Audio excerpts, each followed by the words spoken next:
The 17th of December, a fruit vendor set himself on fire in Tunisia as a protest against the mistreatment by the police.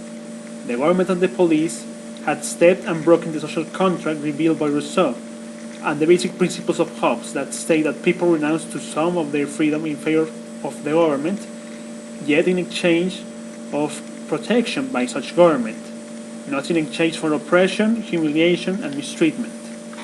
The people of Tunisia had become tired by the oppression of the dictator Ben Ali, his party, and his family. The Tunisian dictatorship, as well as Egyptian, the Syrian, and the Libyan, were characterized by discriminating and oppressing the minorities, as well as regular citizens, to all kinds of mistreatment that went from forced unemployment, theft, impunity, and even unjustified arrest or disappearance. Who could have predicted that the immolation of a Tunisian fruit vendor named Mohamed Bouazizi would start the Arab Spring? How could a young man pouring inflammable fuel over his body and then setting himself on fire right in front of the municipal office where the police officers were quartered? Who could have expected that?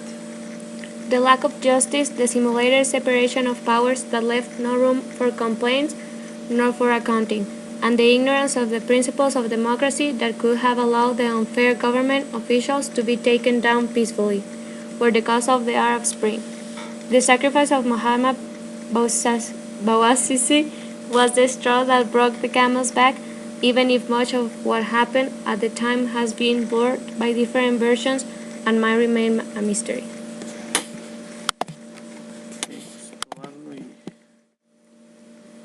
Whatever the case, it lit the spark of a flame that will bring down the regime of Ben Ali in Tunisia, to then reach Egypt, Libya, Bahrain, and Syria, where the fight of almost 3 years later still continues.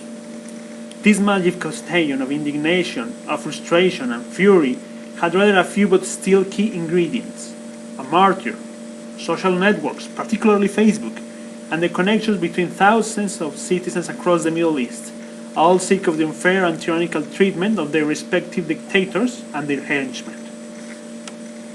A day after this tragic event, the 18th of December, protests started all over Tunisia. No? Okay. The 12th of January, the president and dictator of Tunisia, Ben Ali, resigned. The 25th of January, protests began in Egypt and Lebanon. The 3rd of February, major protests hit Yemen. The 11th of February, the president-dictator of Egypt, Hosni Mubarak, resigned. The 14th of February, protests sprang in Bahrain and Iran. The 15th of February, the protests started in Libya. The 15th of March, unrest reached Syria, and the Saudi army entered the country and island of Bahrain to suffocate the protests. The 19th of March, the NATO forces began an offensive to aid the rebels in Libya in the overthrow of Muammar Gaddafi. The 3rd of June, the president-dictator of Yemen, Ali Abdullah Saleh, escaped to Saudi Arabia after being wounded by artillery rounds hitting his palace.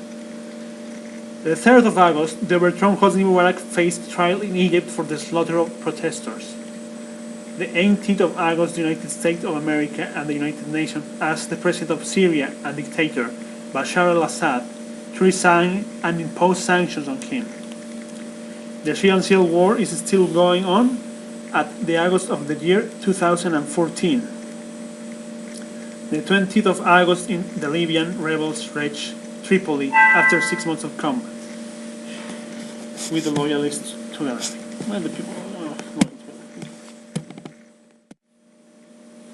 The first victim of this revolution was Mohamed Bouazizi, but the second victim was definitely the truth, the violence and the hatred that sprung after so many years of oppression, as well as the wish of regiments to avoid justice and justify their actions, created a maze where the truth can only be detected looking at the big picture.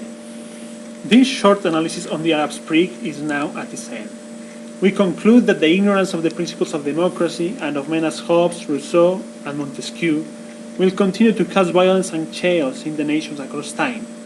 And yet, There is hope that with time, each generation will learn the lessons that will avoid future tragedies and bring a better place for all. Protest might not always end up being peaceful, but it gives a chance, even if small, of changing an intolerable situation without a bloodbath, which in the end is for the better. Before leaving, please listen to this song of the Egyptian protesters against the former dictator Hosni Mubarak.